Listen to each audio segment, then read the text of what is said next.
Clip number 368 انشاءاللہ عز و جل۔ اس کلپ میں سورہ اعراف کی آیت نمبر 127 سے 128 تک کی تلاوت، ترجمہ اور تفسیر قرآن صراط الجنان سنیں گے۔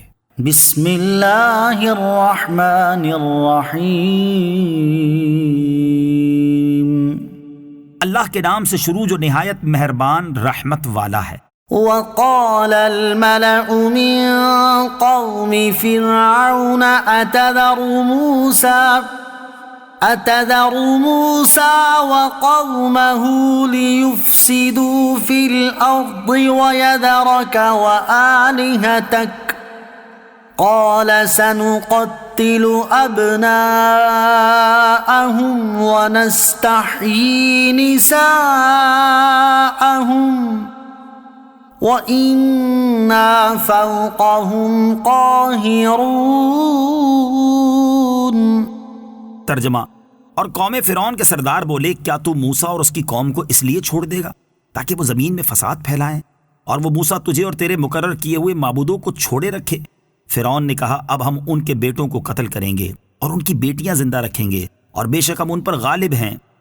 وقال الملأ من قوم فرعون، اور قوم فرعون کے سردار بولے، اے فرعون، کیا تو حضرت موسیٰ علیہ السلام اور ان کی قوم کو اس لیے چھوڑ دے گا تاکہ وہ اس طرح فساد پھیلائیں کہ مصر کی سرزمین میں تیری مخالفت کریں اور وہاں کے باشندوں کا دین بدل دیں؟ سرداروں نے یہ اس لیے کہا تھا کہ جادوگروں کے ساتھ 6 لاکھ آدمی بھی ایمان لے آئے تھے۔ سرداروں نے فرعون سے دوسری بات یہ کہی کہ اور وہ موسیٰ تجھے اور تیرے مقرر کیے ہوئے معبودوں کو چھوڑے رکھے، یعنی نہ تیری عبادت کریں اور نہ تیرے مقرر کیے ہوئے معبودوں کی پوجا کریں۔ مفسر سدی کا قول ہے کہ فرعون نے اپنی قوم کے لیے بت بنوا دیے تھے اور ان کی عبادت کرنے کا حکم دیتا تھا اور کہتا تھا کہ میں تمہارا بھی رب ہوں اور ان بتوں کا بھی۔ بعض مفسرین نے فرمایا کہ فرعون دہری تھا، یعنی صانع عالم کے وجود کا منکر۔ اس کا خیال تھا کہ عالم میں سفلی کی تدبیر ستارے کرتے ہیں، اسی لیے اس نے ستاروں کی صورتوں پر بت بنوائے تھے، ان کی خود بھی عبادت کرتا تھا اور دوسروں کو بھی ان کی عبادت کا حکم دیتا تھا، اور اپنے آپ کو زمین کا مطاع و مخدوم کہتا تھا۔ اسی لیے وہ انا ربکم الاعلی، میں تمہارا سب سے اعلیٰ رب ہوں کہتا تھا۔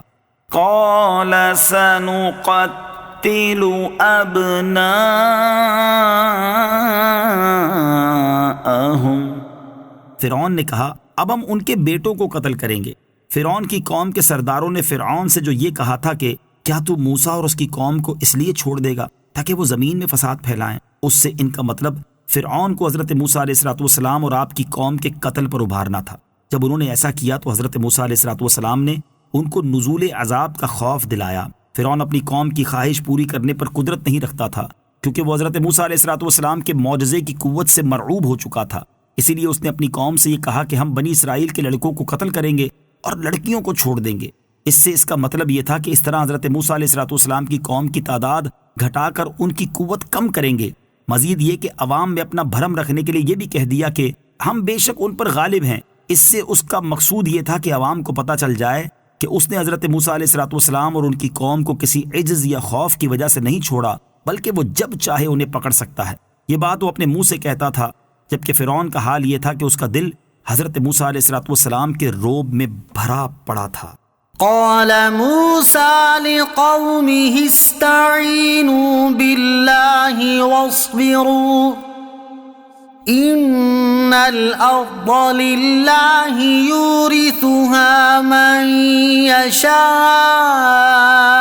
من عباده والعاقبة للمتقين۔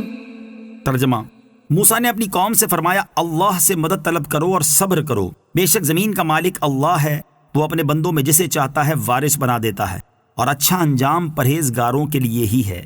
قال موسیٰ لقومه، موسیٰ نے اپنی قوم سے فرمایا۔